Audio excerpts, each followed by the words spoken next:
அன்புக்குரியவர்களே, அஸ்ஸலாமு அலைக்கும். பொதுவாகவே மனிதர்கள் தங்களுக்கு ஆபத்தோ தீங்கோ எந்த ரூபத்திலும் வருவதை பிரியப்பட மாட்டோம் இல்லையா?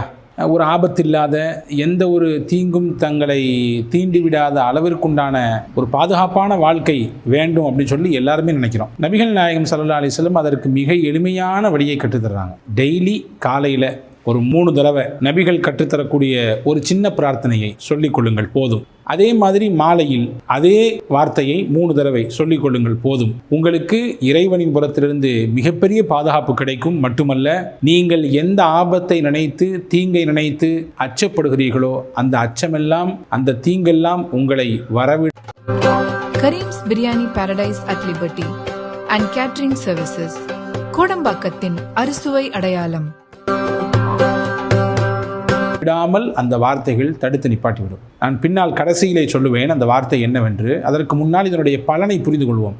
அபூ தர்தா ரலியல்லாஹு அன்ஹு என்ற ஒரு நபித்தோழர் இருந்தார்கள். அவர்கள் வீட்டுக்கு பக்கத்திலே தீ விபத்து ஏற்பட்டது. எல்லா வீடுகளும் அப்படியே தீக்கு இரையாகிவிட்டது. நிறைய வீடு பத்திக்கிட்டு எரியுது. ஆனால் அபூ தர்தா ரலியல்லாஹு வீடு மட்டும் ஒரு சின்ன பாதிப்பு கூட இல்லைங்க. ஒரு சின்ன தீ கங்கு கூட அவருடைய வீட்டில் விடவில்லை. ஏன் என்று கேட்டார்கள் மக்கள்.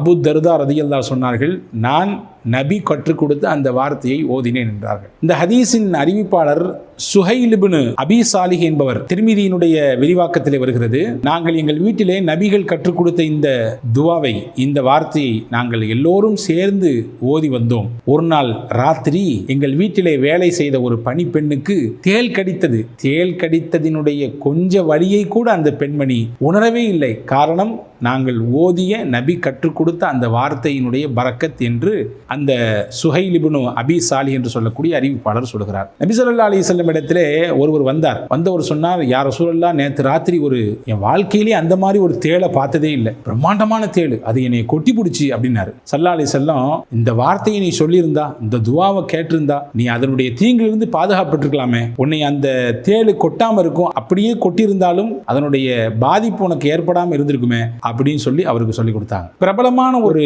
திருக்குரானின் விரிவுரை, தஃப்சீர் குர்துபி என்று சொல்வார்கள். அதை எழுதிய இமாம் குர்துபி சொல்றாங்க, என் வாழ்க்கையில அனுபவபூர்வமாக உணர்ந்தது நபிகள் கற்றுக் கொடுத்த அந்த கொஞ்ச வார்த்தை, ஒரு சில வார்த்தைகள் நான் என் வாழ்நாளிலே ஓதிக்கொண்டே இருந்தேன். காலையிலும் ஓதுவேன், மாலையிலும் ஓதுவேன். ஒரு நாள் மறந்து விட்டேன். மதீனாவுக்கு போன அந்த நாள் நான் மறந்து விட்டேன். அன்னைக்கு ராத்திரி என்னை ஒரு பிரம்மாண்டமான தேள் கொட்டி பிடிச்சி.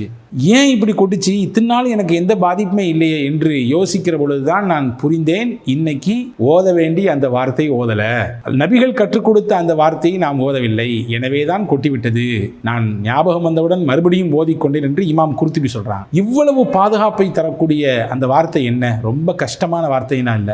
பிஸ்மில்லாஹில்லதி லா யதுர்ரு மஅ இஸ்மிஹி ஷையுன் ஃபில் அர்தி வலா ஃபிஸ் ஸமாஇ வஹுவ ஸமீஉல் அலீம். மறுபடியும் சொல்றேன், பிஸ்மில்லாஹில்லதி லா யதுர்ரு மஅ இஸ்மிஹி ஷைஉன் ஃபில் அர்தி வலா ஃபிஸ் ஸமாஇ வஹுவ ஸமீஉல் அலீம். யார் காலையில் 3 தடவை மாலையில் 3 தடவை இந்த வார்த்தையை ஓதிக்கொள்வாரோ அவருக்கு எந்த தீங்கும் ஏற்படாது. அல்லாஹ்வின் புறத்திலிருந்து பாதுகாப்பு ஏற்படும். நபிகள் கற்றுத்தருகிறார்கள். வாருங்கள், இதை நம்முடைய வாழ்க்கையிலே வாழ்வியலோடு நாம் இதை எடுத்து பின்பற்றி இதனுடைய முழு பலாபலன்களையும் அடைந்து கொள்ளக்கூடிய நல்ல வாய்ப்பை வல்ல ரஹ்மான் வழங்குவானாக. ஆமீன். வஸ்ஸலாமு அலைக்கும் வரஹ்மத்துல்லாஹி வபரகாத்துஹு.